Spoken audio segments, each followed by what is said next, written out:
Зохиолч Балсан цэрэнгийн ойдов. Ялгуун саарл. Хүн төрөлхтний цаг тоолол 20 дугаар зууны 41 оныг зааж зөвлөлт улсад фашистын Герман итгэл эвдэн довтлоо.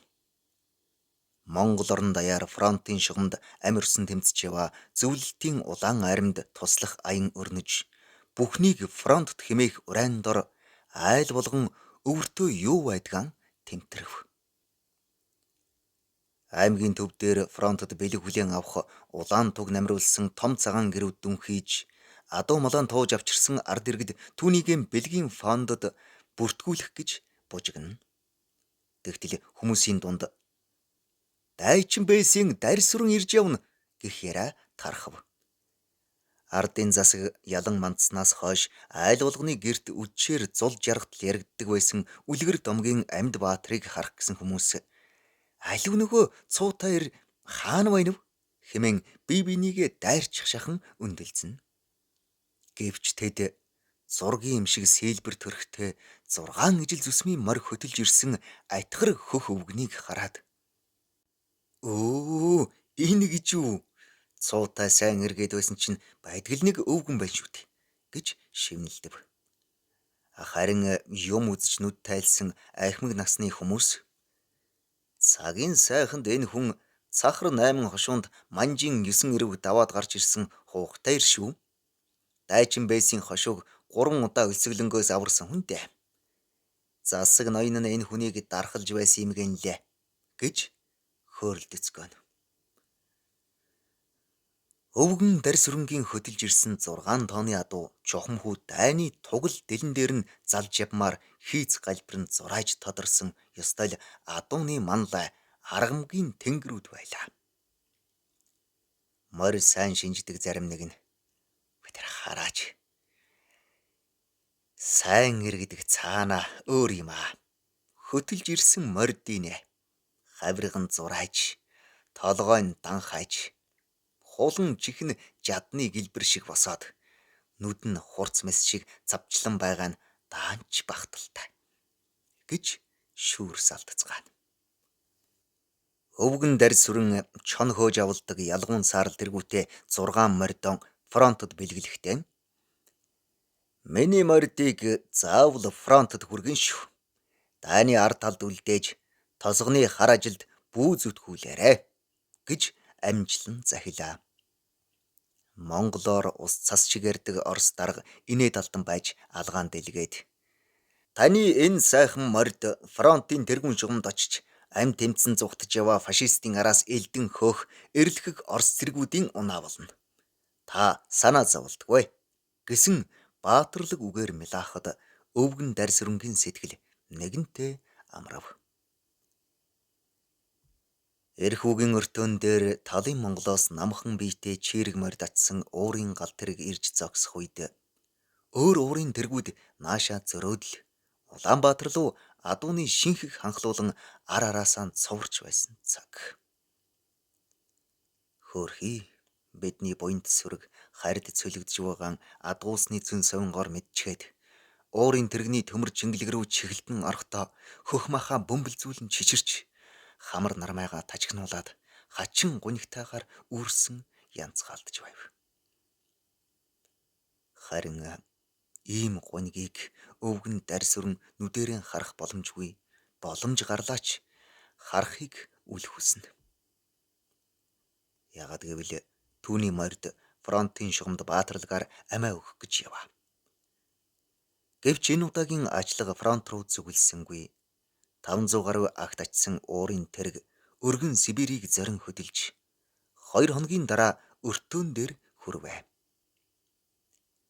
Ташаанда буутай, тархинда тушаалтай Орос дарга уурын тэрэгний төмөр тавцангаас хөл шилбэн хугалчих шахан газар руу дүүлэн буух үе олон агт мордыг хараад дахиад л баахан морд Монгол бараг адуугүй болсон байхаа гэж ёжлонгуй шивнэх бөгөөд төдөлгүй Орос цэргүүд агт мордыг урдаас бэлтгэсэн өндөр шургаагийн хашаа руу тас нисгээд ташуурдан хөөж оруулав.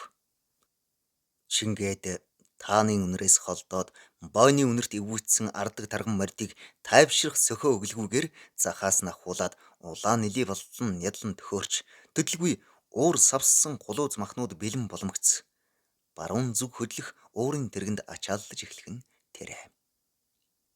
Энэ үед өвгөн дарс өрн зөөлөж төлсөн аргалын галд гараа ийсэн шигэ. Одоо ч миний хідэн морд бух дэргнээс буугаад фронтын тэргүүн шугамд очичхоо биз.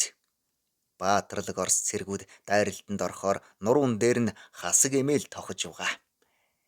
Эртний монголчууд хоногт 500 бээр газар давхилттай морийг улсын эрдний хүлэг гэж цоллдог байсан гэдэг. Чингисийн цэргүүд мориггүй бол яах байсан юм? Өгөөдөө хааны мөнх усыг үзүүлсэн тухай мэдээ хаа холын отряд Тэнгис хавьд байлдаж явсан Бат хаанд бүүхагаар 5 хоногийн дотор хүрч байсан гэдэг шүү. Миний хэдэн эрдний хүлэг зөвлөлтөөс Герман хүртэл бол нисэн нисэн. Гэх зэргээр бахархан ярьж суулаа. Харамсалтай нь энэ үед Орос ах нар өвгөн дарс өрнгийн амнаасаа ч илүү хайрладаг чон гүйцэм хурдан хүлгүүдийнх нь цус савирсан молор эрдний толгойг чихнээс натгаад бүхээгтэй машины твш рүү чулуудж байлаа. Харин өвгний 6 мориноос ялгуун саарл нь ам мултарч чаджээ. Нядалгааны Орос цэргүүдийг буу шийдэн бугуйл цалан бариад өөдөөс нь бүчин ирэхэд уран гой зэгзгэр биетэй саарладуу тэдний дундуур салхи шиг зүсэн хурдалж өндөр шургааган хашаан дээгүр цойлон гарах нь тэр. Гэвч цаана гяндан маягийн өргөс тортой давхар хашаа байгааг ялгуун саарл яахан мэдэх. Нэг зэрэг түүнийг буудах гэхэд өнөөх тархиндаа тушаалтай Орос дарга байзнараа наадах чинь онцгой адуу байна. Агнуурын хавцал руу явуулъя гэж хашгирав. Орос орныг нэлэнх үйдэн цахилгаанжуулсан Илич Багшийн гэрэл чийдэнгийн дотор байх нарийнхан хилгасан утсыг агнуурын хавцал дах гялтгануур хэмээх ховор металлаар хийх бөгөөд цулгуй хаданд хуудас цаас шиг наалдаж ургасан түүнийг ховхолж авахын тулд ойр хавийнх нь хад чулууг теслэн дэлбэлж үйлийг барна. Эцэст нь бутарсан хадыг бэлрүүн морин тэргээр татаж нуруулдана. Мөнхөө тамийн энэ ажилд үгсэн ч гомдлон барсан онц аюултай гэмт хэрэгтнүүд шандас сайтай хүлэг мордол зүтгэнэ. Чухмал эр хүн морь хоёрын тамирыг шавхаж үйл тамийн үздэг зовлонгийн орон бол агнуурын хавцал мөн байв.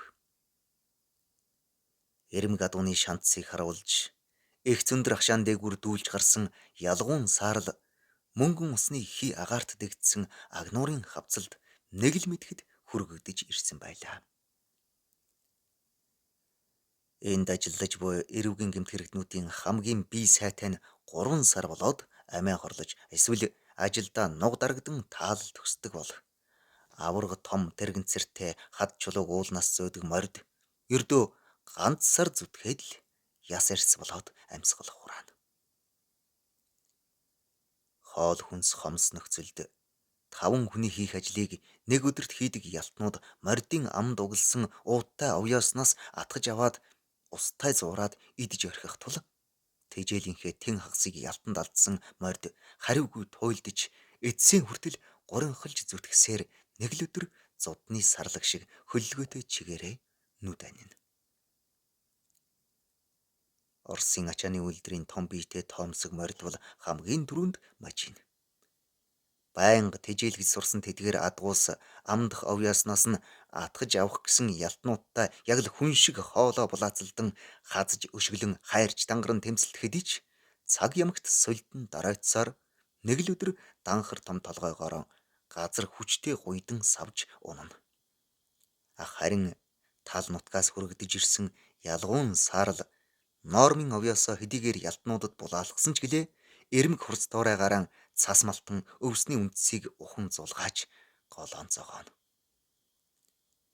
Хамаг сайхан буйна фронт руу илгээсэн өвгөн дарс өрн миний хэдэн морь Одоо ч дайснуудын исгэрсэн сумыг сөрөөд дүүлэн нисч яваа да гэж бахархан ярина. Гэвч өвгөн хэрвээ хайртай морион энхүү хүнд ачаатай тэргэнд зүтгэн үйл тамаан үзэж буйг нь харсан бол аймгийн төв рүү давхиж очоод бүхнийг фронтод хэмээн хөдөөгийн уул талаар хашгирч явсан албаны хүмүүсийг шууд багал зурдаад авах байлаа. Үнэн дээр ялгуун саарлын аагтай бахтай арслан зэргийг айлах гээд хинч бараагүй, шартай омогтой хатан зүрхийг шантлах гээд хинч дийлээгүй юмсан. Тэндэж ялгуун саарл илжиг луусч төвчхийн аргагүй хүнд бэрх нөхцөлд дүүрэн чулуутай тэрэгний буулганд цаг ямагт бүгтийн зүтгэж нормынхаа овёсны тэн хагасаар адгуулсан шинжтэй цөл хялтнуудыг тэжээсээр бүтэн 6 сарын нүрийг үзв. Тийм бөгөөс хялтнууд муу сайн тоомсог морд ганцхан сар болоод л маж идэх. Харин энэ адууг монголчууд махан төмрөөр хийжээ гэж өгөөднө. Гэвч төмөр хүртэл элэгдэж халирдаг жамтай. Хурц дөрвөн туурайгаараа хөр цасыг ханц татан чон авлаж явсан ялгуун саарлын үзэгдэх ерөнхий өнгө төрх нь үүрийн цагаан гэгээ шиг үндсэн галбирын бодгол шинжин үлгэрт гардаг согоо шиг уран нарийн хонлой нуруу нь сум зандан ширээ шиг уужим амьсгалах хамар нь хүртэл сударт өгүүлдэг бүрээ шиг. Одоо харин түүний хамглаг сайхан гоо үзмж ор мөргүй алга болж бугын чац мэт дөрвөн шилбэн хад чулуунд нэдрүүлсээр байгаад хөндөр шархаар битүү дүүрчээ. Чингээд ялгуун саарл нэг өдөр дүүрэн чулуу овоолсон тэрэгэнцрийн урагш хөдөлгөж хүчрэлгүй дороо нэгэнтээ хий ухсхийн зүтгээд өөөдж унах нь тэр. Түүнийг амьсгал хурааж байх агшинд уур хайд дөнгөж шинээр ирсэн нэгэн ялтан төмөр ташуур далайж дээрээс нь тонгоогоод чүү хэмээн орилжээ. Хизээний танил дуу сонссон ялгуун саарл даагтаан болсон зохион дөнгөн данган нээж хараад сэтгэл нь амар бололтой толгойгоо сул тавин дөрвөн мөчөөрөө сулхан тийрээд эцсийн амсгалаа татав. Их нутгаас алсад амьсгал хурааж буй хурдан саарлын дээрээс тонгойн хард зогссон мөнөх ялтан нь улс төрийн хэрэгээр Сибирь цөлөгдөж ирсэн монгол хүмүүн байлаа. Энэ үед шоронгийн хуйг Монголоос ирсэн төмөр адуу одоо л нэг амьсгал хураах шив. Бидний ажлыг мөн ч их нугалсан да хөөрхий. Одоо ч хүнсэнд явжтэй гэхэд өлсгөлэн ялтнууд ялгуун саарлыг тал талаас нь бүжиж аваад өвчж эхлэв. Тэгтэл юу вэ? Амьсгал тасраад удаагүй агшсан зүрхнийх нь хажууханд атгсан гарын дайтай үнхэлцгэн загалмай ургасан байв. Үнхэлцгэн тэр загалмайнаас өргөн сугрун салаалсан өнчин 2 гуурс үгссэн юм шиг лугшин байв.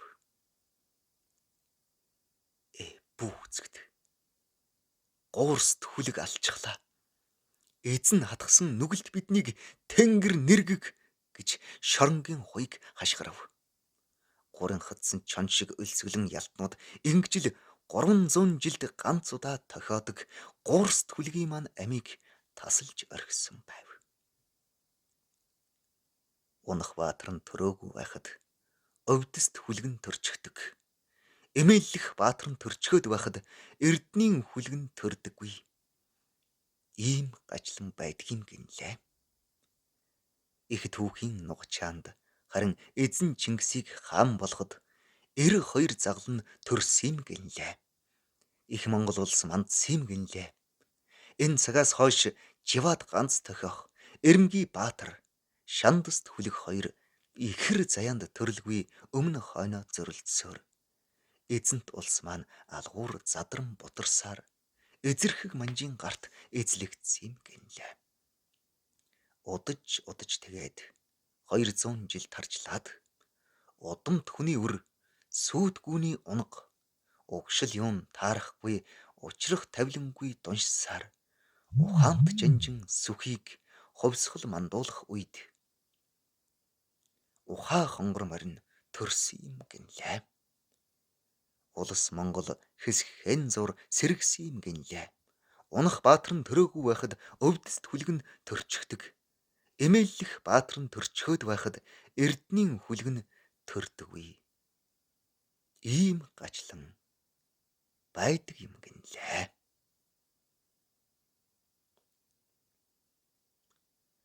Зохиолыг бичсэн Балсан цэрэнгийн Ойдов. Уншсан Эрхэнбаярын Баттарч.